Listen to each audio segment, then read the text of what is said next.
The chair is authorized to declare recess at any time. We welcome everyone to today's hearing on artificial intelligence and criminal exploitation. I now recognize the gentlewoman from Florida, Ms. Lee, to lead us in the Pledge of Allegiance.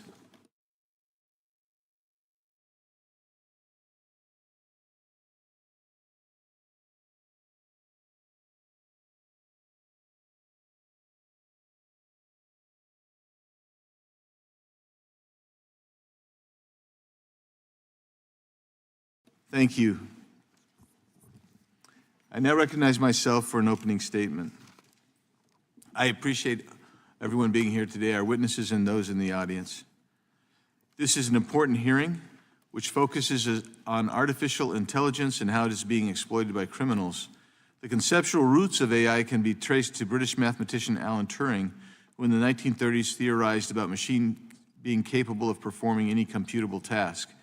Today, AI is best understood as a branch of computer science that leverages large-scale data processing, algorithmic modeling, and modern hardware to enable machines to perform tasks typically requiring human cognition. Unfortunately, like most technical innovation, the criminal element has begun to use AI to enhance their illicit activities. AI-enabled threats continue to evolve as bad actors use AI technology in a wide spectrum of criminal enterprises. From deepfake scams and synthetic identity fraud to financial crimes and child sexual abuse material, CSAM, the landscape continues to evolve at a rapid pace as AI provides users with enhanced capabilities. AI-based or AI-driven threats and schemes can cost businesses millions of dollars a year, including both prevention and falling prey to them. In one case, fraudsters used AI to clone a CEO's voice and authorize a wire transfer. Among corporations that experienced a rise in deepfake incidents, 75% of deepfakes impersonated a CEO or another C-suite executive.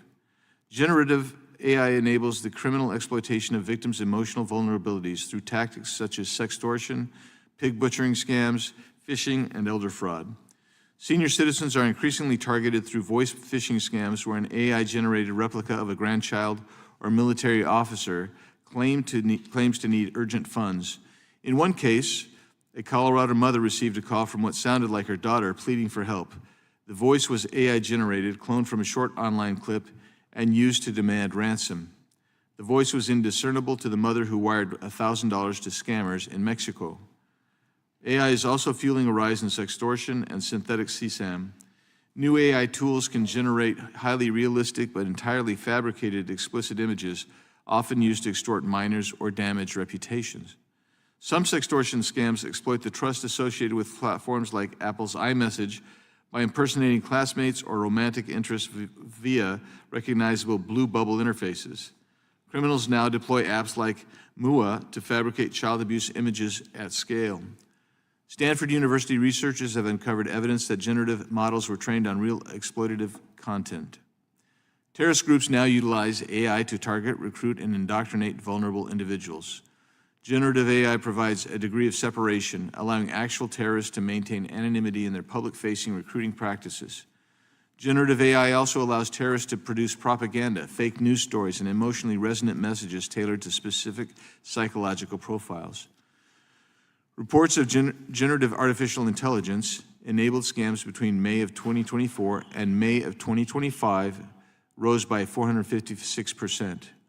The use of exploitative generative AI allows criminals to produce human-like text, code, images, and videos, allowing criminals to use the technology for further criminal activities such as creating more realistic phishing lures or generating deepfakes for extortion.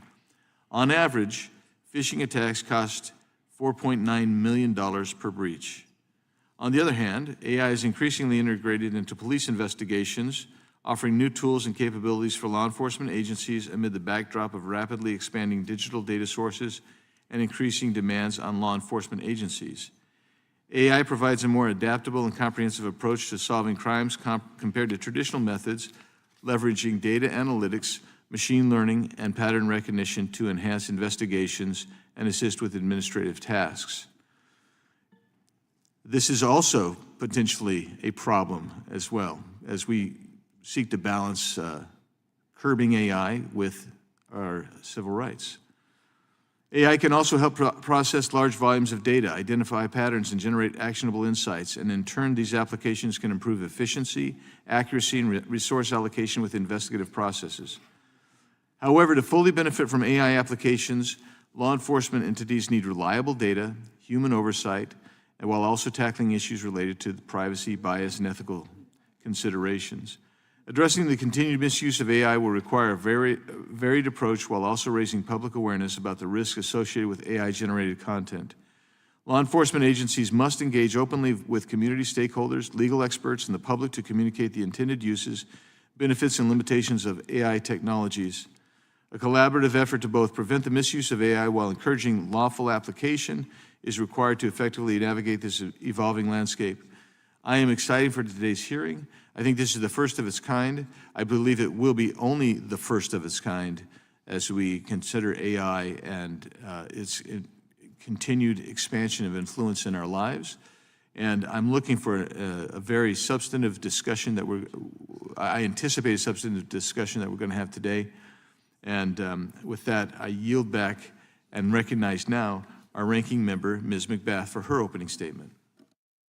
Well, thank you so much, Mr. Chairman, and thank you to our witnesses today. Thank you so much for taking moments out of your day to come before us. Thank you for convening this hearing to discuss AI-enabled crime, efforts to detect and combat such crime, and how law enforcement deploys AI tools.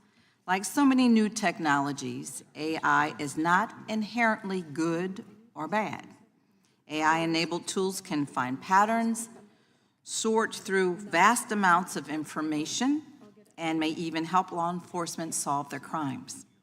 But in the wrong hands, the same tools can be used to commit financial fraud, breach national security systems, and to harm our children.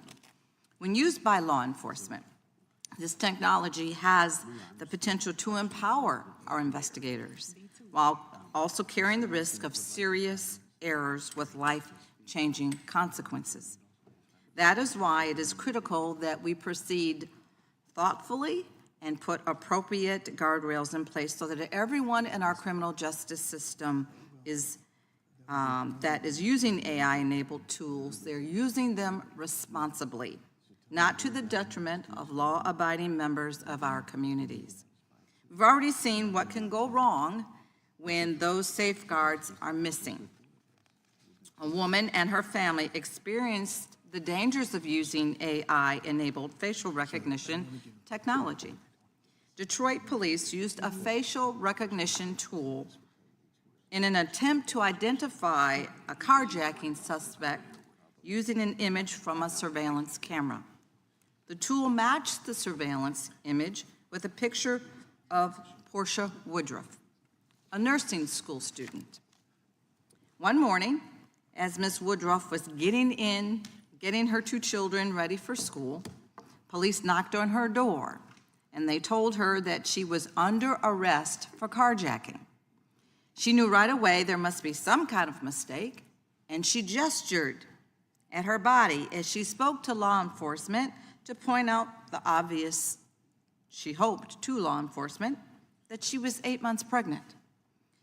Though the police had not been looking for a visibly pregnant woman, they still handcuffed Ms. Woodruff, took her away from her crying children, held her for 11 hours, searched her phone, and they charged her.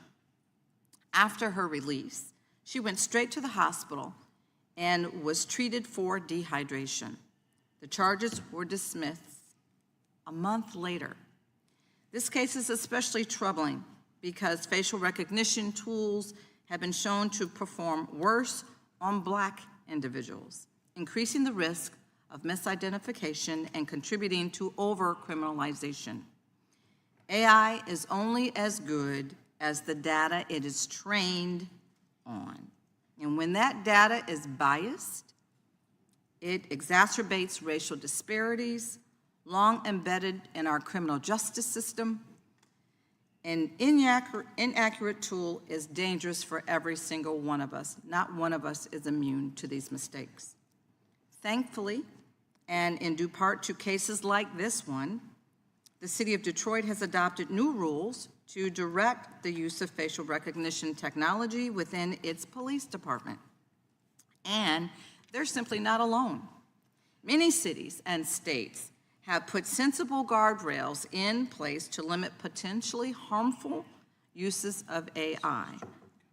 That's why it was alarming when some of my Republican colleagues recently attempted to pass a moratorium on state and local AI regulations in the Big Ugly Bill, a move that generated bipartisan opposition so much that 40 states' attorneys general and 17 Republican governors, including the governor of my state, Georgia, wrote letters to the Senate in opposition to the proposed moratorium. The governors warned that, and I'm quoting them, people will be at risk until basic rules ensuring safety and fairness can go into effect, end quote. As you'll see behind me, Sarah Huckabee Sanders, the Republican governor of Arkansas and former press secretary to President Trump, took to Twitter to quote, "I stand with a majority of GOP governors against stripping states of the right to protect our people from the worst abuses of AI.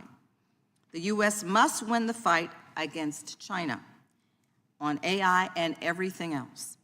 But we won't if we sacrifice the health, safety, and prosperity of our people," end quote. While this most recent proposal was ultimately stripped from the bill by a 99-1 vote of the Senate, the Republican chair of the House Energy and Commerce Committee has already vowed to continue to pursue a moratorium, even while acknowledging that federal regulations on AI are still light years away. I stand with those seeking to protect the health and the safety and civil rights of our communities from the abuses of AI, and I hope that we can come together and follow the lead of the states to explore what those guardrails should look like and put them in place. I look forward to learning more from our experts here today.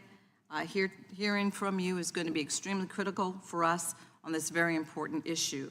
But before I yield, Mr. Chairman, I ask unanimous consent to enter into the record two letters. The first, a letter from 17 Republican governors in opposition to a moratorium on state and local regulation on AI, and the second, a letter from 40 state attorneys general, both Republican and Democrats, in opposition to a moratorium on state and local regulation of AI. Without objection.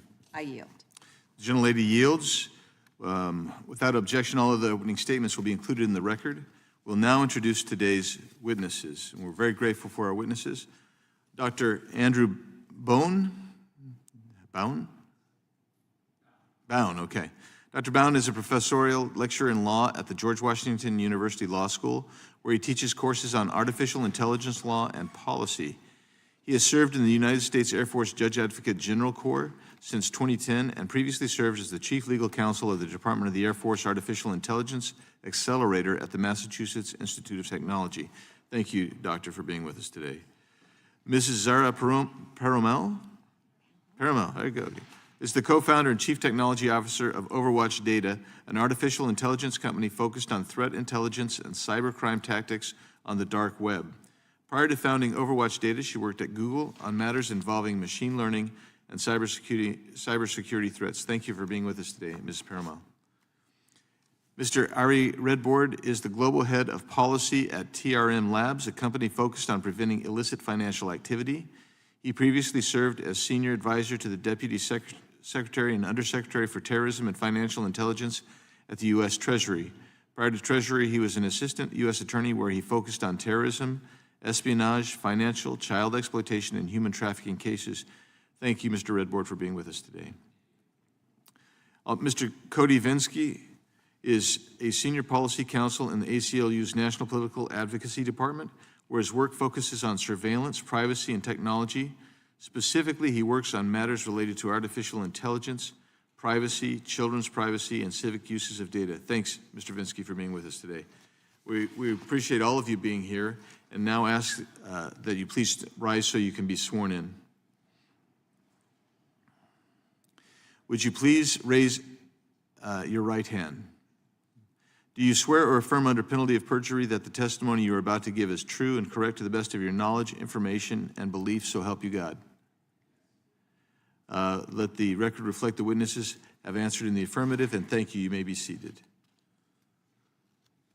Please know that your written testimony will be entered into the record in its entirety. Accordingly, we ask that your testimony be summarized in 5 minutes. And what's going to happen, just so you know, is when I get about 15 seconds before the end, you'll start hearing this, something like that. And then at the magic moment, I'll start getting a little bit louder, but we're trying to help you wrap up on time so we can work this out. But we're so grateful that you're here. Mr. Bound, you may begin with your 5 minutes.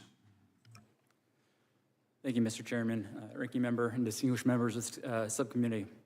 Thank you for the opportunity to testify on the intersection of artificial intelligence and criminal exploitation. My name is Andrew Bound. I serve as a professional lecturer at the George Washington University Law School, where I teach courses on AI law and policy. I've served in the United States Air Force Judge Advocate General's Corps since 2010, including assignments as a prosecutor, a staff judge advocate, so general counsel of the Air Force installation, and as you heard, a chief legal counsel for the Department of the Air Force's AI Accelerator at MIT. I do appear today in my personal capacity. Views I present are my own and do not necessarily reflect those of the Department of Defense, the Department of the Air Force, or the Judge Advocate General's Corps. AI is both a catalyzing and transformative technology enabler. It accelerates traditional processes, but also creates entirely new ones. When the task AI is used for is criminal or harmful, the nature of AI becomes a threat multiplier. AI systems now automate decisions, model environments, and infer actions with unprecedented speed and scale. While they are designed to benefit society, their dual-use nature means they could also facilitate exploitation, fraud, and abuse. Even AI systems designed with legitimate use in mind can create harm if not carefully designed and deployed with safety, ethics, and accountability built in. Today, I'd like to briefly highlight how AI enables criminal activity, the gaps in current criminal law, and proactive steps Congress might take. First, how AI enables criminal activity. I'm seeing really 3 categories of AI developments that are of particular concern in this area: computer vision, generative adversarial networks, or GANs, and large language models, or LLMs. Computer vision systems, which interpret visual data, are used to automate surveillance, identify targets, and even harvest personal data from breached documents to support identity theft and fraud. What enables real-time threat detection for public safety can be repurposed to stalk or blackmail individuals with chilling efficiency. GANs are capable of generating synthetic images, videos, and audio, better known in the public discourse as deepfakes. These tools allow the impersonation of public officials and private citizens alike. Multiple watchdogs and law enforcement agencies that have conducted longitudinal analysis on AI-generated child sexual abuse material, or CSAM, have reported rapid rises in the number of generated images shared online. Perhaps more concerning is that the increased capabilities and sophistication of generative AI models enable them to produce very realistic images. Generative AI tools are also used for extortion, grooming, and emotional coercion, often targeting children. Large language models, like those powering chatbots, are revolutionizing phishing, fraud, and social engineering, as well as misinformation. They engage victims in extended realistic conversations, target elderly people and vulnerable people in scams, or overwhelming financial institutions with thousands of tailored loan applications. They're also used to generate malicious code, making cybercrime accessible to individuals with no technical background. In short, deepfakes, AI-generated CSAM, and automated fraud are not theoretical threats. They are real, growing, and causing harm now. The barrier to entry to using AI to perpetuate or perpetrate is low. Anyone with a few seconds of your voice or image can create convincing synthetic content without coding or expensive hardware. The tools are cheap, accessible, and often unregulated. Tragically, gaps in current federal criminal law allow bad actors to use AI to profit at the expense of others, prey upon the vulnerable, or create mistrust with impunity.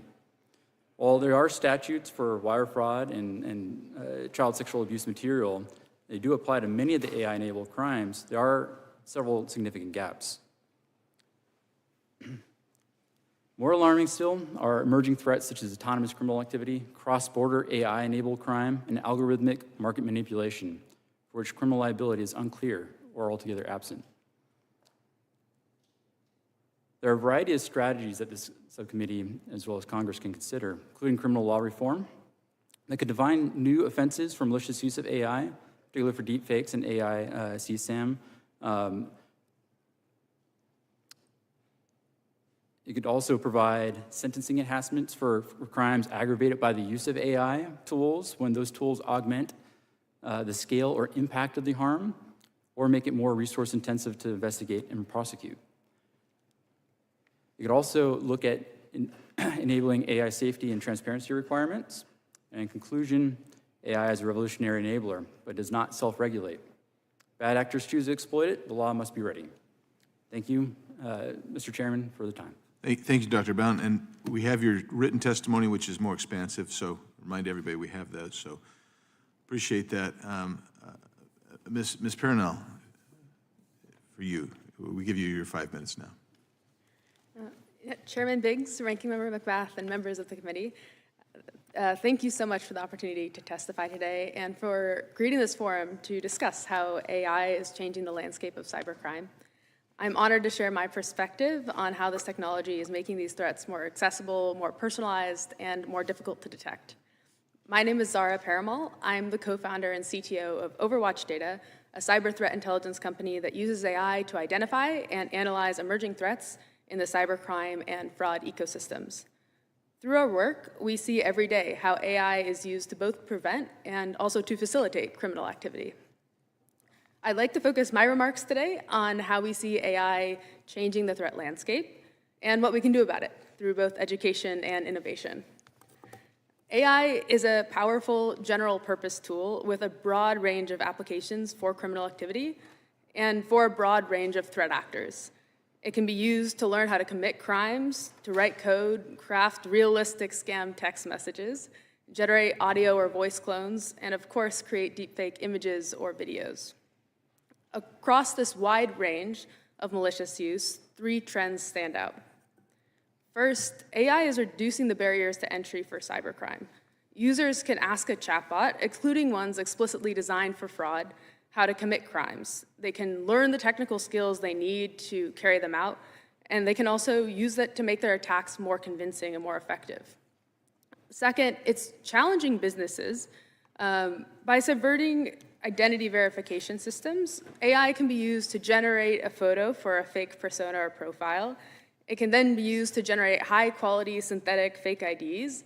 And then if they're asked to verify their identity, they can join a video call, swap their face with their fake photo, and verify their access to that business.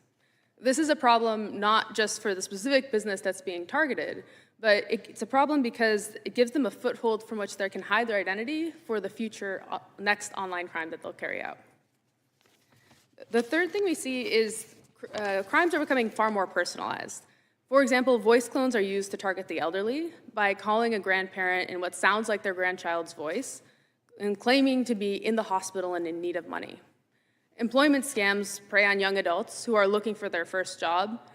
And I think one of the most disturbing cases is the nudifying apps, which often target children. They turn ordinary photos into fake sexually explicit images, which are then used to bully, harass, and extort victims, in some cases driving them to suicide. This abuse is carried out to children, both by their classmates and by remote criminals. There's a lot of harm, there's a lot that's changing, but there's also a lot we can do. First, education and awareness can prevent and deter many of these harms. These crimes work because people don't expect them. If we invest in education across schools, workplaces, and communities, we can make these crimes less effective and more costly to carry out. Second, we have an opportunity to combat this with innovation. The same technology that is enabling these crimes can also be used to detect scams, find malware, and disrupt cybercrime. By supporting innovation and strengthening public-private partnerships, we can shift the technical advantage to the defenders. While AI enables crime to be more accessible, more personalized, and harder to detect, I remain optimistic. With the right investment in education and innovation, we can engage our whole society in building a future where AI expands access to opportunity, strengthens safety, and helps people spend more time on what matters. On a personal note, it's very exciting to me to see that Congress is addressing this issue and putting a spotlight on it. Thank you, and I look forward to your questions. Thank you very much. Mr. Vinsky, you're recognized for your 5 minutes. Chairman Biggs, Ranking Member McBath, and members of the subcommittee, thank you for the opportunity to testify today on behalf of the American Civil Liberties Union. I will address 2 issues this morning. First, it is crucial that our response to criminal uses of artificial intelligence adhere to the Constitution, civil rights, and civil liberties. Second, efforts by Congress and the administration must not inadvertently open the door for AI abuses, such as through a moratorium on state regulation of AI or continuing consolidation of federal data. With appropriate measures, Congress can ensure that AI is safe, effective, and consistent with our rights and liberties. First, Congress's measures to address criminal AI must comport with the Constitution, civil liberties, civil rights, and privacy. For example, traditional First Amendment activities do not lose their protections simply because artificial intelligence was used. Editorial content moderation using AI is not categorically exempted from the First Amendment's protections, and neither is commentary on politicians or candidates for office. Speech about politicians and candidates in particular lies at the heart of the First Amendment and enjoys special protection. Consequently, courts have readily and correctly overturned laws prescribing false speech about politicians and candidates. The emergence and use of AI does not change those core foundational constitutional precepts.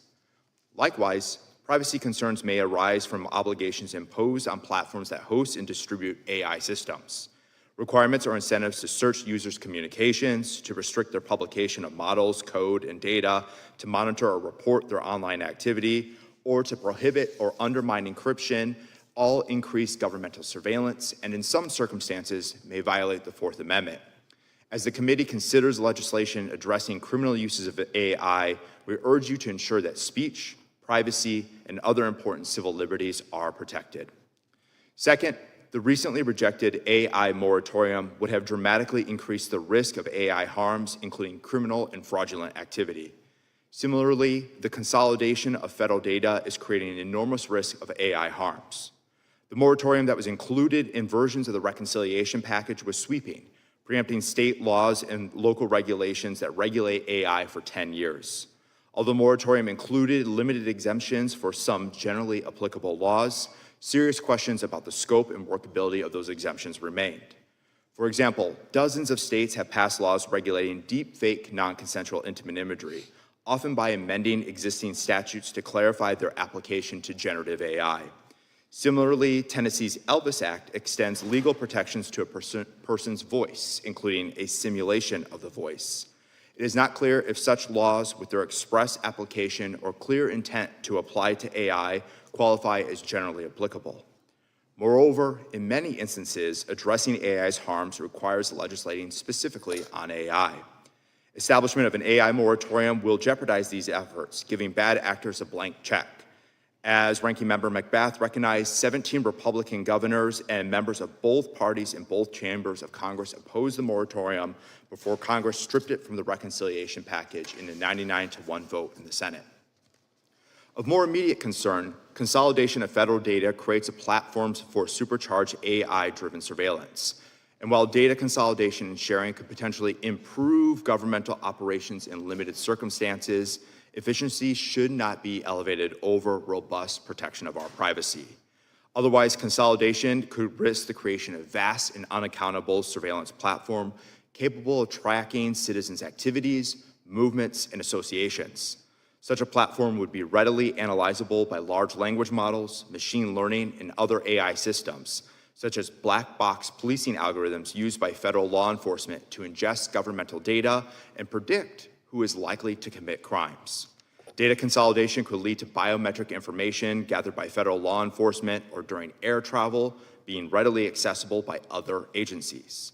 Records related to firearms might be accessible across the federal government, and IRS data reflecting contributions to organizations like the ACLU, the NAACP, the NRA, or the Heritage Foundation could be accessible to federal law enforcement without meaningful process.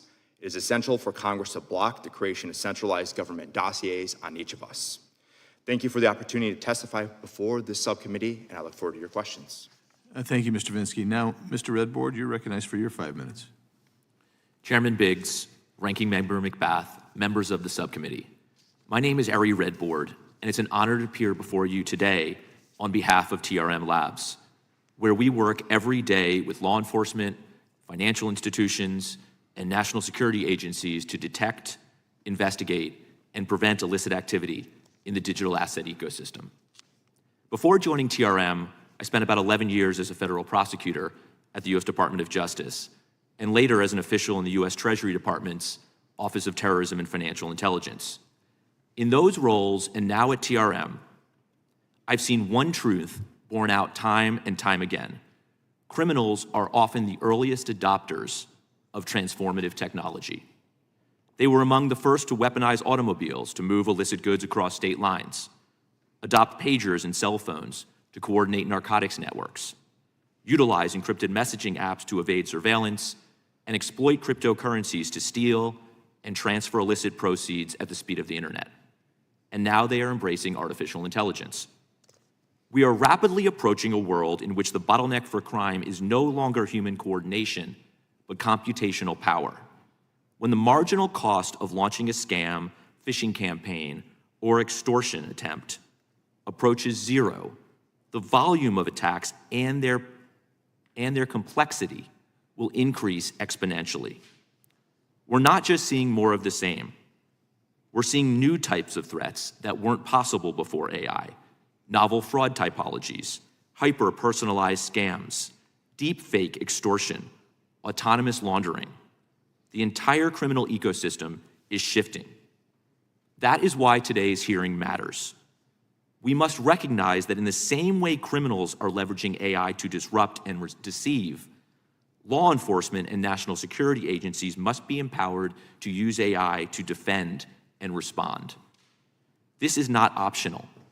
It is foundational to preserving public trust and the social contract itself. If adversaries are deploying large-scale AI-enabled crime with impunity, and if the public no longer feels that government can protect them, we risk a breakdown of that trust. The consequences are not just individual harms, they are systemic, national security level threats to our institutions and civic cohesion. At TRM, we see this shift every day.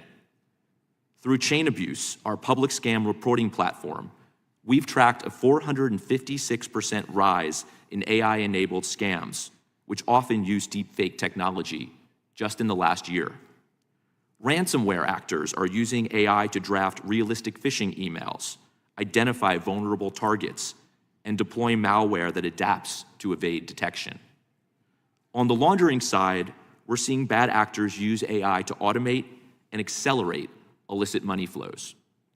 We're also seeing fully autonomous fraud agents scraping personal data, launching scam campaigns, and even coordinating laundering operations.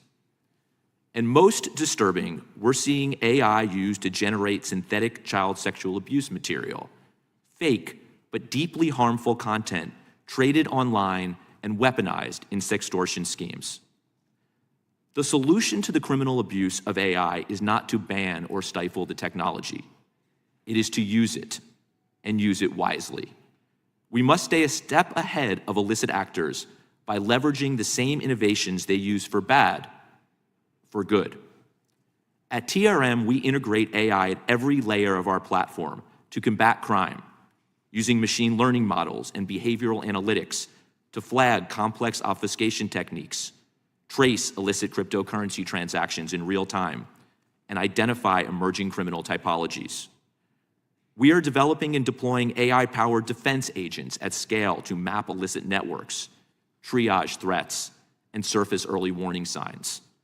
These operational tools are already being used in the field to help global law enforcement agencies move faster, trace complex laundering schemes, and target the highest risk activity, often stopping criminal networks in their tracks before they can cause further harm.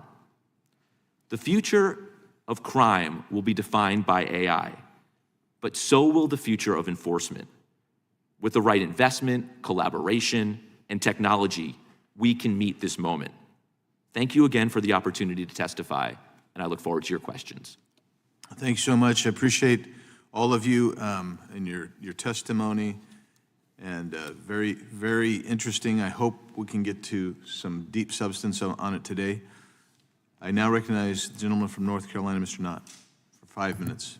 Thank you, Mr. Chairman. To the witnesses, thank you for coming to testify today. This is sort of a novel topic, but as each of you have stated clearly, this is a very important topic, and development around the blockchain technology, AI technology, it's something that is sort of it's only going to become more prevalent and more dominant in just about every area of our life. And that's true here in America, that's true overseas. I think it's going to be one of those paramount moments that it's going to be sort of formative. Where were you before? Where were you after? And to that end, as a former prosecutor myself, when I was prosecuting, I came on at the very end of the AI-free crime.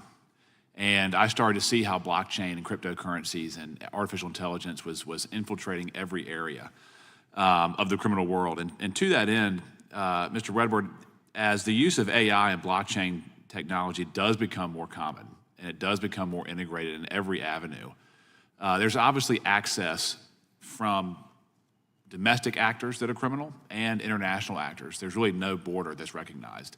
How does that impact the criminal infrastructure, as it were, when you look at domestic versus international crime in that relationship? Thank you so much for the question. Yes, I feel like you would uniquely understand this as a former AUSA as well. Look, we both prosecuted cases in a world where there were, networks of shell companies and hawalas and high-value art and real estate used to launder funds. But today, as criminal actors are looking to blockchains and cryptocurrencies, we can trace every transaction on an open public ledger, right? There's no more bulk cash smuggling. There's TRM to track and trace the flow of funds. So I think what we see right now is this really interesting convergence between AI crime, as we're going to discuss today, and crypto. And really, primarily, crypto is often the means of value transfer in these different crimes, right? You see these deep fake scams where they are scams trying to get cryptocurrency from investors or users. They are ransomware actors who are supercharging attacks where cryptocurrency is the payment. The significant difference now as we're investigating crimes as prosecutors and law enforcement is that we can trace and track every one of those payments on open public ledgers, which allow us to do financial crime investigation really better than we've ever done it before. Is there the ability, as you see it, to pinpoint with specificity criminal activity and, I would say more importantly, going back to the trust that we need in law enforcement, pinpointing criminal actors, because it's such a foggy space to many people?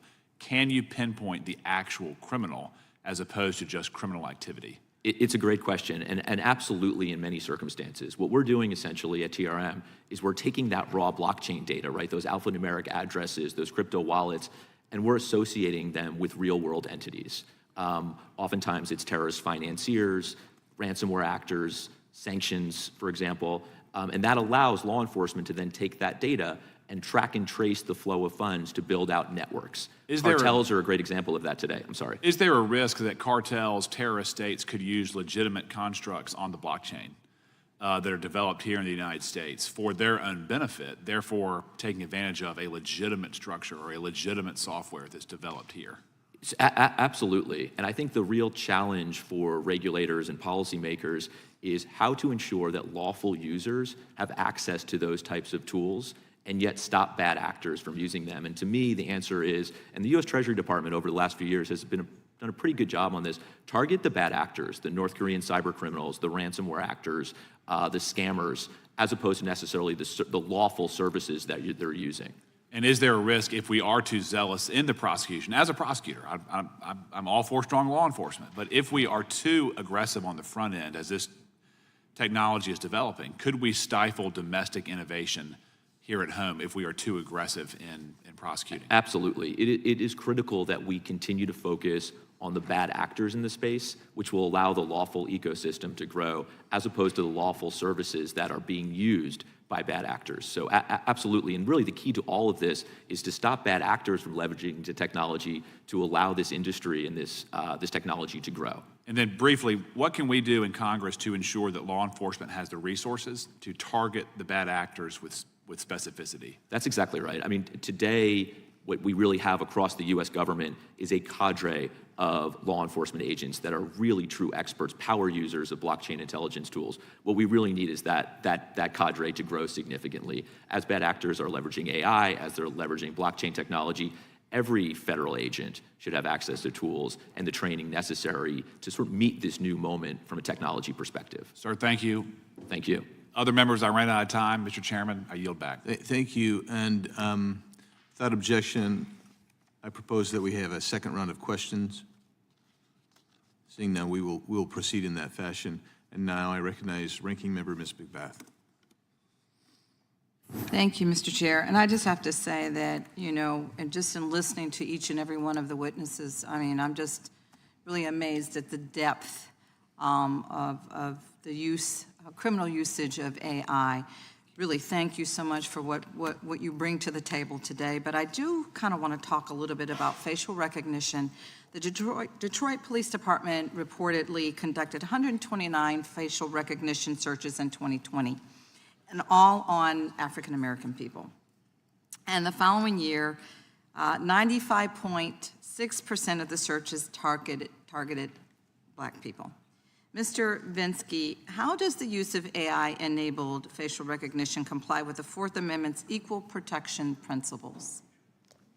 It raises serious concerns, and as far as I know, there's not been a clear holding that equal protection principles are violated by the use of facial recognition technology, but it certainly raises those concerns because of the disproportionate impact we've seen that technology have on protected classes, particularly, as you said, Black people, and in particular, Black men. And we've also engaged in civil rights litigation to defend individuals who have been wrongly identified by facial recognition technology. To a large extent, this is a matter of process, ensuring that police departments have appropriate processes in place so that there isn't reliance solely on a identification made by a facial recognition technology to bring in a suspect, that there isn't bias in lineups and things of that nature. But because of the certain threats that we've seen here and the ways that the technology can struggle in real-world conditions, we have long stood by that there needs to be a moratorium for law enforcement uses of federal recognition technology. Thank you for that. And it's just so interesting you should say that, because even on my phone, I have facial recognition, and sometimes it says, "I don't recognize you." And I'm like, well, you know who I am. But of course, there's still problems with AI, and the technology still needs to be advanced. Mr. Vinsky, I'm going to ask you another question. What warrant requirements and limitations should be applied for facial recognition tools when they're used by law enforcement? Well, as I said, our overall stance is that law enforcement should not be deploying the technology at all because of these underlying foundational issues of how it can struggle with a variety of protected classes in correctly identifying people, especially in real-world conditions where lighting may not be ideal, where the surveillance footage may be grainy, and that can result in someone who is 8 months pregnant being apprehended for a crime where there clearly was not a pregnant person involved. The use of facial recognition technology may not necessarily implicate the Fourth Amendment, but as I said, it raises very serious concerns about perpetual surveillance, the ability of the federal government to identify individuals in public spaces going about their daily lives without any recourse, without any judicial oversight, and that is ultimately a policy question for legislators, city councils, and Congress to step up and regulate. Thank you for that. And Dr. Bound, in your experience, have you found that AI-enabled tools used by law enforcement are tested and evaluated before they are deployed to ensure that they are safe and effective? So in my experience in law enforcement as a prosecutor, recently as a supervising prosecutor, the tools that are being used are certainly going to depend on the jurisdiction that's using them. And so states, counties, certainly federal government, from my experience in the Department of the Air Force, law enforcement organizations that are starting to use these tools are relatively new users. In the Air Force, any AI tool is supposed to go through rigorous test and evaluation standards to ensure that it results in a certain quantified reliability, and that's very challenging to do with some of these tools, particularly when you're talking about edge cases like African American men, when they are not found frequently in data sets. And so those questions are being asked. I don't see, in my experience, the type of rigorous standards being established across the board by regulators. And so until that happens, law enforcement is going to try to keep up, and it's tempting to do that, but there's likely to be some gaps there. Thank you. Thank you. Gentlelady yields. Now recognize the gentlelady from Florida, Ms. Lee, for 5 minutes. Thank you, Mr. Chairman, and welcome to our witnesses today.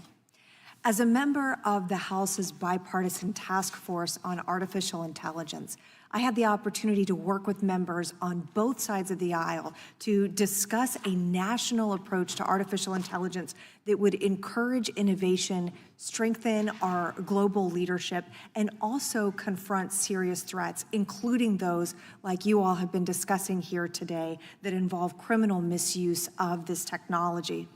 Today's hearing, among other things, highlights one of the most urgent of those threats, which is the exploitation of children through AI. From synthetic child abuse materials to predatory chatbots to real-time location spoofing, we're seeing criminals use AI to expand both the scale and sophistication of their crimes. But AI can also, we know, be part of the solution.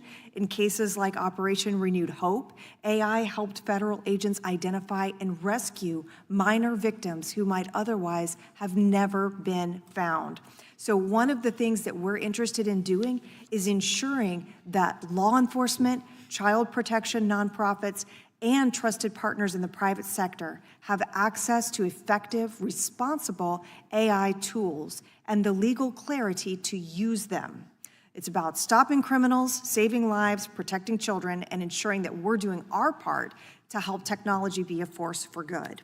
So on that subject, Ms. Parimal, I'd like to follow up with you, and I'd like to know what would you recommend Congress prioritize to better equip law enforcement with the tools they need to stay ahead of AI-enabled threats? Well, first of all, thank you so much for the question. I think a few things come to mind. One is strengthening public and private partnerships. I think the more that we have the opportunity to share information across industry and government, what the threats we're seeing is incredibly helpful. I also think making it easier to share technology and share the innovation. I think, frankly, it can sometimes be difficult, especially as small businesses trying to figure out how to share that technology, which makes a delay, so that as you have a new way that we can maybe find something like trafficking or better detect AI-generated harm, it can be difficult to then deploy that. So I think anything that is to improve that public-private partnership would be incredibly helpful. And are there specific legislative or funding priorities that you or your clients have identified that you think would be impactful? Yeah, I think so. A few things that are we see with our clients. One is there's a big challenge to identity in terms of online identity. So AI-generated agents can more explicitly scrape, use websites for fraud. And then on the other side, you also see things like ID fraud, where people are using this to hide their identity and commit online crimes. I think that's an area that the industry is generally trying to adapt and respond to, because that's how so much of fraud and scams and extortion is then carried out. I think another thing that comes to mind is to the earlier point on innovation. If it's easier to kind of share and collaborate, that would be, I think, incredibly helpful for us in the private sector. And I'd like to go back to you, Mr. Redbird. You said something in your remarks that I thought was really interesting, that AI is also the future of enforcement. I believe your words were invest, collaborate, and we can be more effective. I would like to hear, in your view, what are the most urgent risks posed by AI to national security and public safety, and what would you like to add about what we can be doing in Congress? Absolutely. Thank you for the question. Really, what we see AI doing today is supercharging criminal activity that we've seen exist for some time. So now you don't need ransomware affiliates because you can have AI agents that are automatically deploying malware. We're seeing cyber attacks, at scale by North Korea and other types of cyber actors. And then we're seeing the laundering of the funds that are stolen move faster than ever before. As I mentioned in my testimony, we've seen a 456% increase from last year in scam activity involving AI.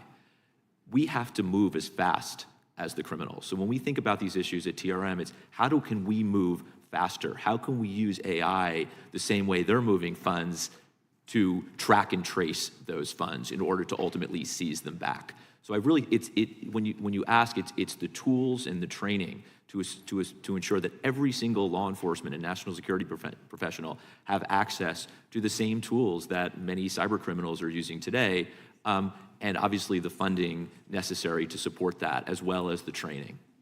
Thank you, Mr. Chairman. I yield back. Gentlelady yields back. I recognize myself for 5 minutes, and I appreciate the testimony that we've had. I have a different line of questions for the next round, but things you've said in your testimony and what I've heard in the first round makes me want to ask some specific areas. You don't have a lot of time to respond, so I'm going to ask, and because I want a quick response from every one of you. So one of you mentioned the Elvis Act in Tennessee, which prohibits the simulation of Elvis's voice. Basically, that's how that generated. What about any other person? So I'm thinking, what if you do it? If there's a deep fake of any other public figure, and you have that person say something that's pernicious, something that's bad, something that's politically inflammatory, whatever. What do we have laws in place that would prohibit that, or is it just wild, wild west? We'll start with you, Mr. Redboard.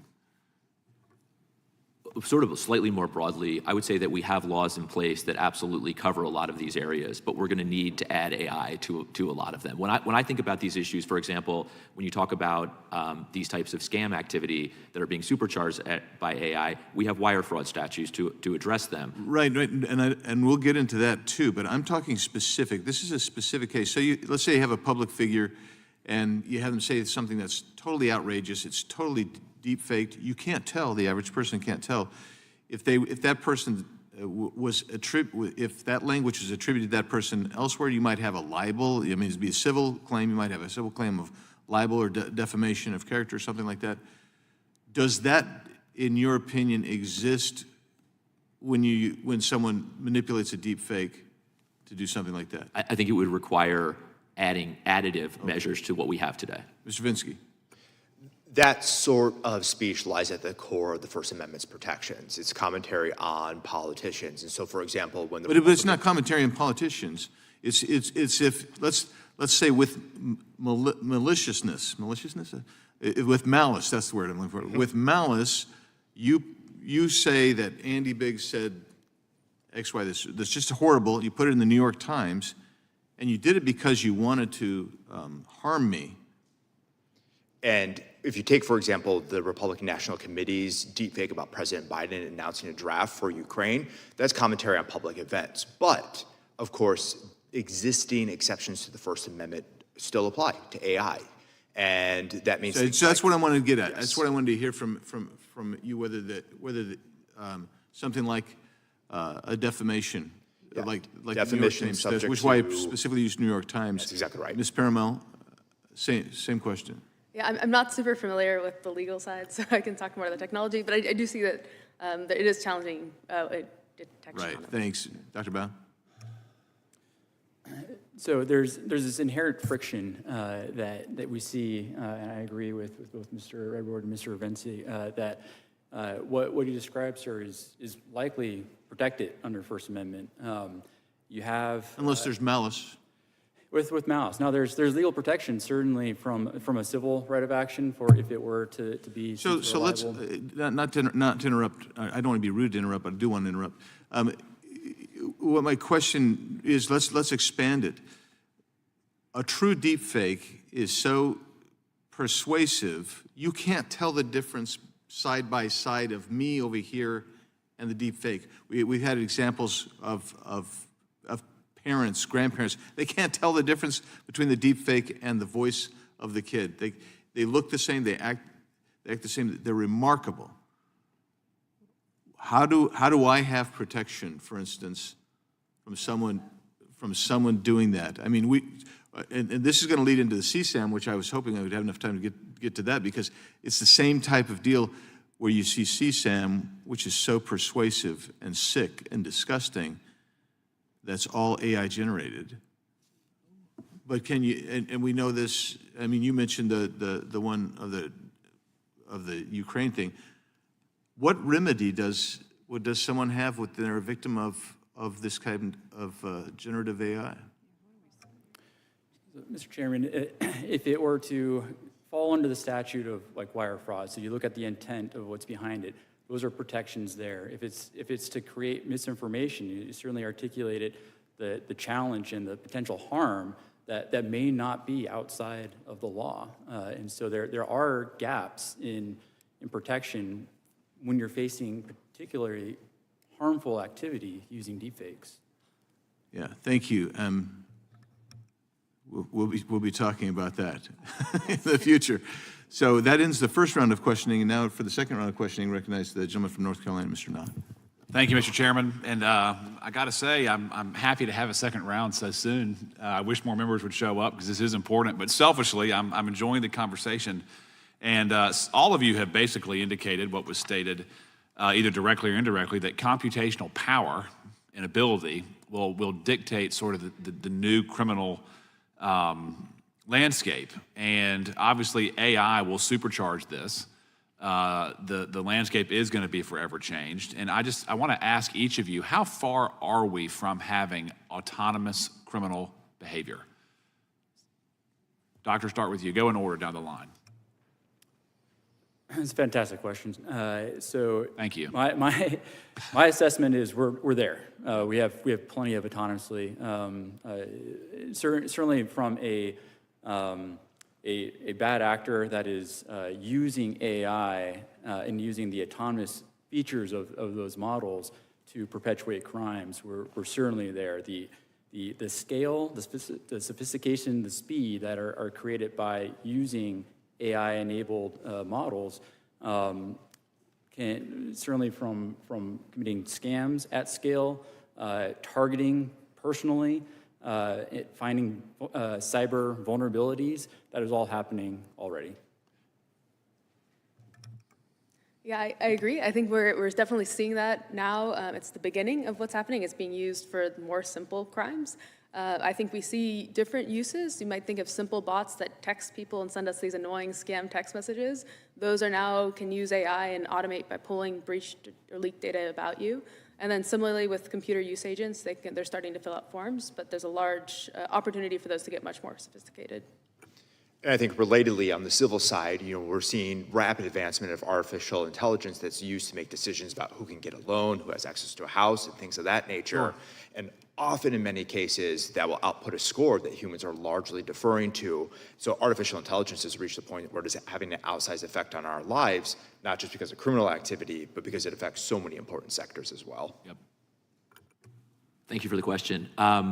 We are there today, but AI is not dominating criminal activity. And I think that's in large part why this hearing is so important in this moment to start having this conversation. And this is really why at TRM over the last year or so, we have focused a lot of our attention, particularly how can we build AI tools that enable us to move faster? Because while we're not quite there yet, we're getting very, very close. What's going to be required to make it responsive to meet the threat? Right. What will be required? I'm asking. Sorry. In terms of capacity, in terms of private sector investment, in terms of public investment, give me a broad picture of what's going to be needed. It's a great question. It's all of it, and I know public-private partnerships were talked about, and it's often sort of this trite way as something to discuss. But really, what it has to be is the private sector building the tools that government can ultimately leverage to move as fast as the cyber criminals. And in your opinion, is the law lagging this new frontier, or are the existing criminal laws sufficient to protect the marketplace and victims like Mr. Biggs talked about? It'll absolutely be a combination of both. I think it'll be important when you talk about CSAM, which I know we'll focus on ensuring that the federal sentencing guidelines meet the AI moment for that. We will have need AI-specific criminal laws, but I will say that a lot of the laws we have today, wire fraud, bank fraud, those types of laws, these types of disinformation investigations certainly will include AI. And jurisdictionally, how do you see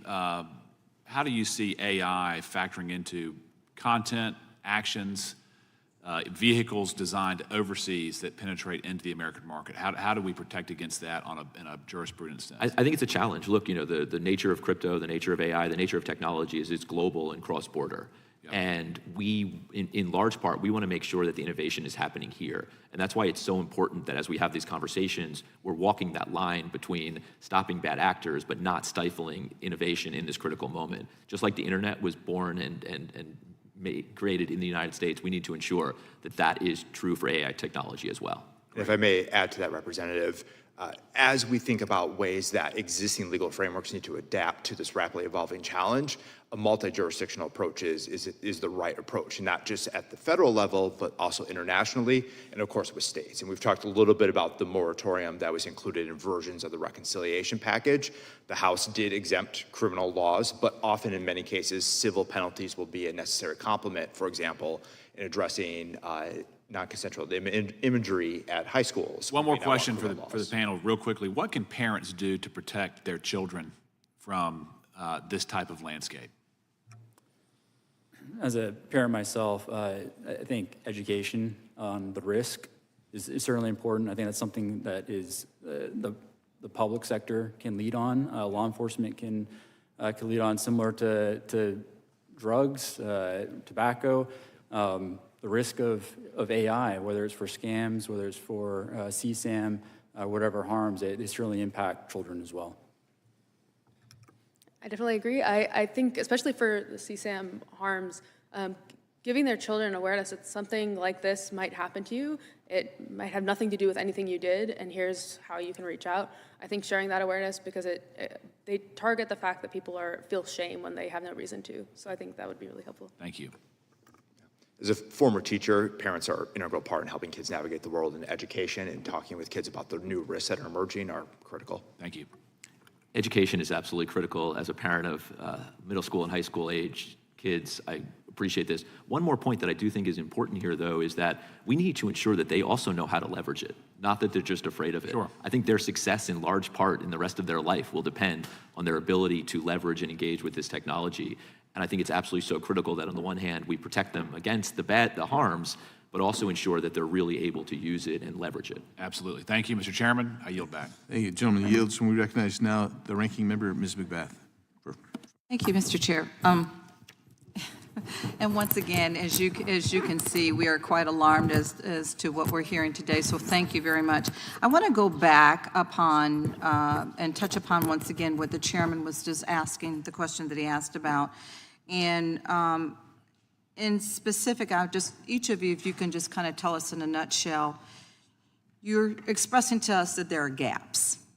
There are gaps in legislation. There are gaps in things that we need to do here in Congress to make sure that there are protections that are enforcing and preventing these kinds of deep fakes and all that we're talking about today. So can you give us an idea? Tell us what kinds of legislation are going to be extremely important for us to put in place to prevent these kinds of gaps that you just expressed to us that there are today. Mr. Baum, Dr. Baum, would you start, please? Ma'am, so one of the gaps may be closed soon. There's opportunity. The HR 1283, which was introduced by this committee, would amend Title 18 of the U.S. Code, Section 2252 Alpha, which is the statute that covers child pornography and CSAM. The bill is intended to amend that statute to include AI generate CSAM within the definition and coverage under that criminal statute. And so there's the Title 18, the criminal statutes that may need to be amended, both in content on what is covered, what is criminalized, but also potentially in the sentencing guidelines, as Mr. Redboard mentioned. And then there's, as the chairman explained in his questions, there is a gap as well on the civil side that there might not be a cause of action for that non-criminal, because even that amendment that's proposed in HR 1283 still has to be constitutional. There's First Amendment protections even on things that would normally be objectionable. Okay, thank you. Mr. Redboard, please. Thank you very much. I provided about 5 suggestions in my written testimony, but I'll just focus on one for purposes of this answer. It is absolutely critical that agencies at every level have access to modern investigative capabilities, including blockchain analytics platforms integrated with AI, media authentication tools, as we've talked about, and AI-enabled investigative tools. Congress should allocate dedicated funding for these tools along with specialized training programs. Thank you. And Mr. Vinsky. I think awareness of where existing law can apply to criminal activity is critical in navigating the space. For example, 2258A has been extended and prosecutions have been brought for simulated CSAM material created regarding a specific identifiable child using AI technology. So I agree with Mr. Redboard that education, providing training, defense, and funding for critical infrastructure for schools and others to educate students and other vulnerable populations about the threats of AI will be key, and also to shore up their own cybersecurity infrastructure. Mr. Vinsky, I want to go back to something that you did touch upon, though. You did touch upon the moratorium on state and local AI, which actually failed. That last attempt did fail, but the Republican chair of the House Energy and Commerce Committee has already vowed to continue to pursue it, even as he acknowledged that federal legislation setting standards on AI is still years away. As we work to develop that legislation, what principles or proposals should we consider? I think one thing I would look to, and Representative Lee already referenced it, was the House AI Task Force final report from the last Congress. That was a thoughtful sort of compendium of the various issues around AI regulation at the federal level. And it recognized that preemption in particular is a sensitive issue, and it doesn't need to be all or nothing, that there is a range of tools that can be used in adjusting what is the appropriate area for preemption, what is the appropriate amount of preemption, in order to ensure that states have significant latitude to address these harms in a timely manner, which of course is beneficial for Congress as this committee looks at what works and what does not. Okay, thank you. And one last question, Dr. Bowen. How can public agencies use the procurement process to ensure that AI systems they want to acquire are safe and effective? So they certainly articulate what the problem is and what the need is to create a demand signal for private industries, for R&D, for academia, to do the research that is needed. And so the procurement system is a fantastic way for federal agencies or state agencies to ensure that the standards are being met, and that the capabilities are there and are being focused on in the development and the research in the public sector or in the private sector and in academia. Thank you. And Mr. Chairman, I have a unanimous consent request to enter into the record statement from Barry Friedman, Faculty Director of the Policing Project at New York University School of Law, dated July 16, 2025. Also enter into the record a statement for record dated July 16, 2025 from a public citizen regarding the growing threat of criminal exploitation through AI. And then also last but not least, unanimous consent to enter into the record a statement from Keith Kupperschmid, Chief Executive Officer of the Copyright Alliance, dated June 13, 2025. Without objection. Thank you. I yield. Thank you. Chair now recognizes the gentleman from California, Mr. Kiley, for his 5 minutes. Thank you, Mr. Chair, for calling this hearing. It's a hugely important topic, and we have often seen this arms race develop between criminals and law enforcement when it comes to the use of technology, where criminals innovate and law enforcement has to innovate in turn, and it's a matter of just trying to sort of keep up. But with AI, it's a totally different ballgame in the sense that the development of new capabilities is happening so quickly, and the nature of those capabilities is often emergent and surprises even the people who train the systems. And the ways in which they are being applied is equally unpredictable. To me, it seems that integrating AI into law enforcement operations, it's not just a tool at this point, it's absolutely essential. But it's a tremendous challenge and requires a lot of expertise. So it seems to me that we need to be thinking very seriously about how we can have coordination and how we can make cutting-edge tools available to law enforcement across the country. And so I wanted to ask both Mr. Redboard and Ms. Perumal, if I'm saying that correctly, about your thoughts on this. I know that you have a law enforcement background, and I know that you actually worked at Google, and I believe it was just a couple days ago that Google announced that its cybersecurity AI platform for the first time detected and defeated a software vulnerability in the wild that was known to malevolent actors. So maybe if you could both address kind of the role of the public and private sector in meeting this challenge. Thank you so much for the question. And it's absolutely critical that the public and private sector work together on this, as the question noted. Look, every federal law enforcement agency in the US today is using tools like TRM to track and trace the flow of funds, to automate tracing when it comes to cryptocurrency, to leverage AI tools in that respect. But the reality is that it's still a handful of investigators that have this expertise and training. And as we move from crime on city streets to crime on blockchains and in cyberspace, we're going to need every agent and investigator, not just federal, but state and local, to also have access to these types of tools and training. And as you mentioned, cyber criminals are now using this more and more, and will eventually be using this at scale. Every agent investigator who is investigating these cases, tracking them, needs to be moving as quickly. So I would say tools and training primarily. And then the other piece is really true public-private partnership, where FBI and IRSCI and HSI and others are working closely with the private sector to share information to move as quickly as possible. Thanks very much. Well, thank you for the question, and I love that you're following the vulnerability discovery. That's awesome. I think, to your point, the criminal ecosystem is using this to scale their offense. We have to use it to scale our defense and to make that more effective if we're going to keep up. And there's a lot of ways we can do that, from better detecting malware to better understanding the tools and tactics they're using, better detecting the scam messages.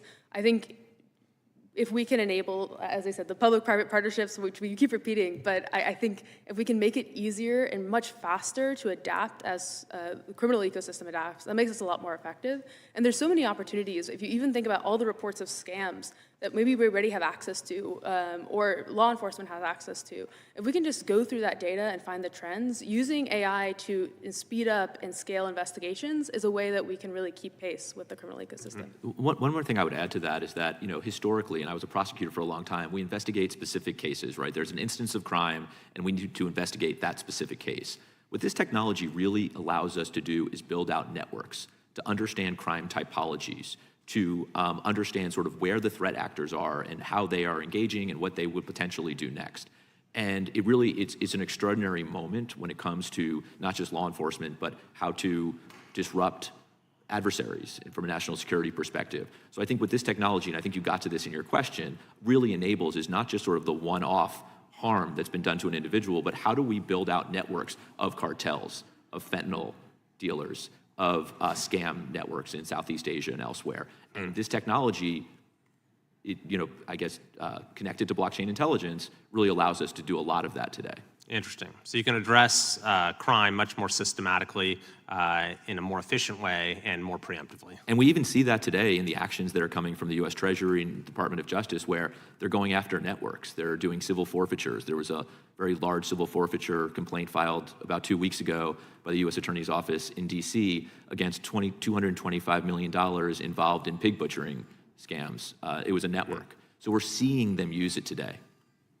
Very interesting. Thanks very much. Mr. Chair, it seems I think there is a role perhaps for us to play in supporting these public-private partnerships and in facilitating the training and access to this knowledge and these resources in law enforcement across the country. I yield back. Thank you, gentleman yields back, and I'm going to recognize myself for my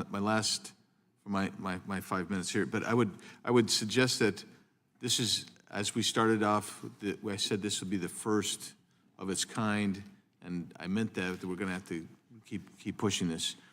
So I think maybe a week ago, Elon Musk announced Grok 4, and he talked about artificial intelligence, and Grok 4 is going to have the intelligence, it already has beyond a PhD, engineering, science, genius, etc.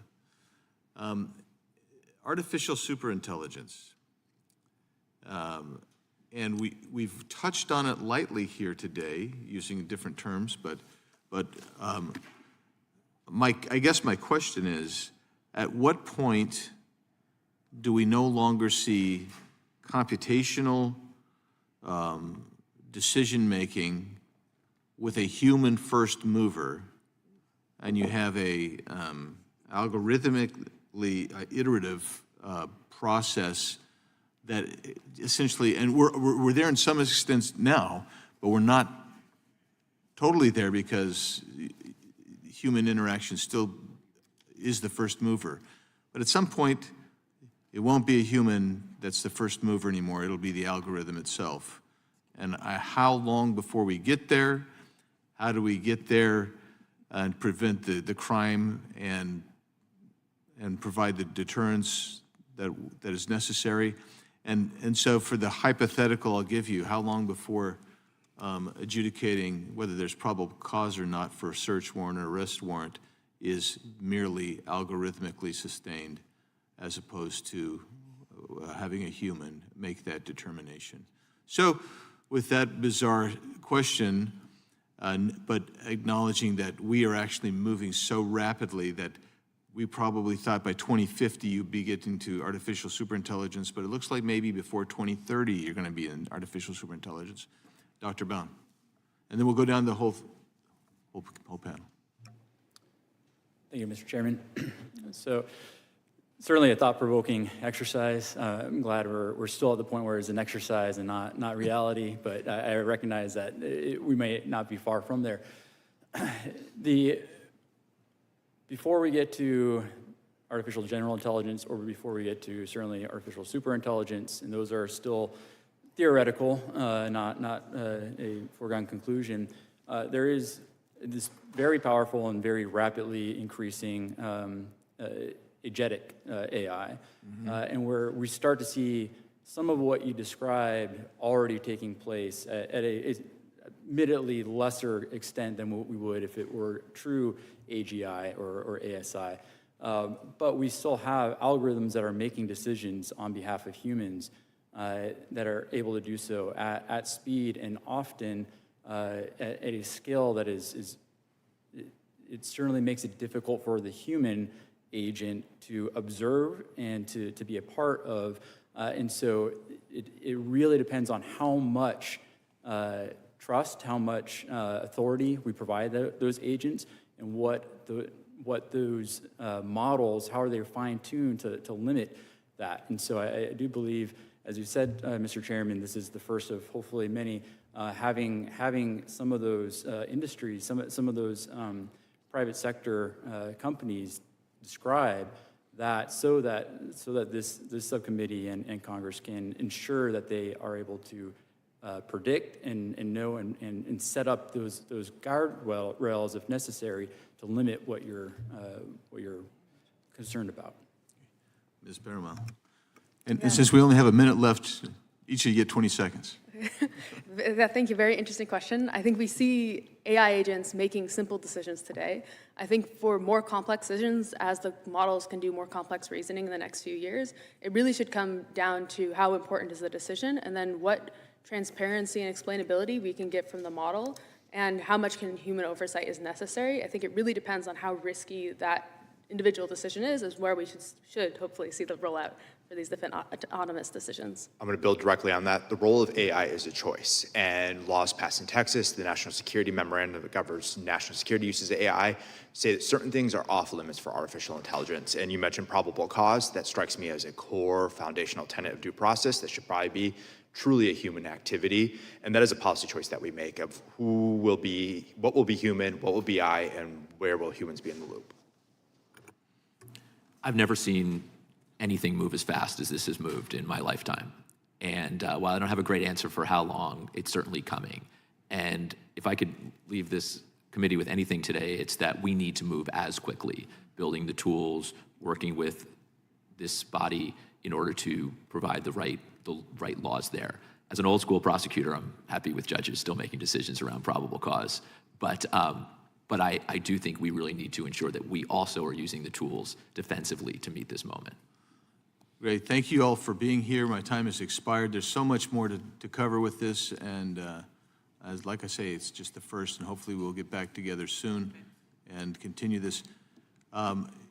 Please feel free to contact myself or the ranking member. I'm assuming that's okay. Absolutely. She says that's okay, because we want to have a dialogue and see where there's holes, where there's gaps. Let us know. We want to do stuff that's preventative without being constraining, if that's possible. So thank you. With that, we are adjourned. Thank you.